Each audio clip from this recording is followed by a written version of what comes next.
ভিতরে একটু পিছনে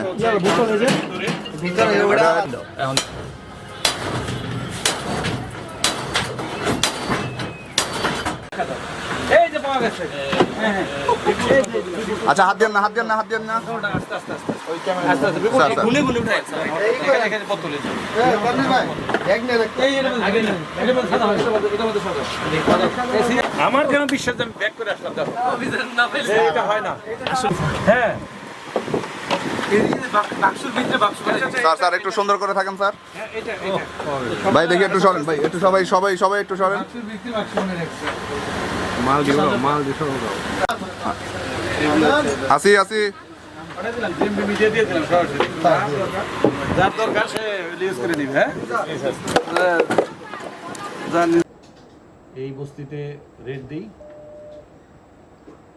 আরফিনার যে বাসভবন সেই বাসভবনগুলোতে আমরা প্রথমেই পাই জনশূন্য সবাই তাৎক্ষণিকভাবে বেড়ে চলে যায় কিন্তু কক্ষ থেকে ৬৬ বোতল ফেন্সিডিল পাওয়া যায় এবং প্রায় ৪ লিটার মতো চোলাই মদ।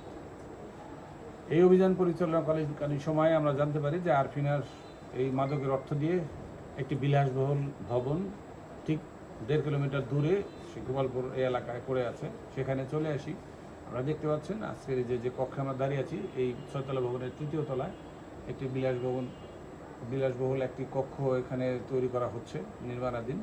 আমরা জানতে পারছি এখানেই সে রাত্রিবেলায় ঘুমায়।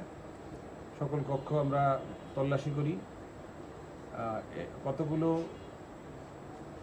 ফ্ল্যাট এগুলো তালাবদ্ধ পাওয়া যায়। একটি ফ্ল্যাট তালাবদ্ধ অবস্থায় আমরা প্রবেশ করি কিন্তু ভিতরে একটি মেয়েকে পাওয়া যায়।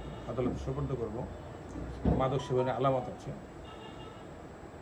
একটি ফ্ল্যাটে আমরা যখন প্রবেশ করি সেটি দেখতে পাই যে সিসি ক্যামেরা নিয়ন্ত্রিত, সব অগোছালো, প্রচুর সংখ্যক মোবাইলের পার্টস এবং ৪৬টা মোবাইল উদ্ধার করা যায় সেখান থেকে এবং আরও কিছু নিম্নমানের আলামত সেখানে পাওয়া যায়। অনেক নারী ছবি সেখানে দেখা যায়।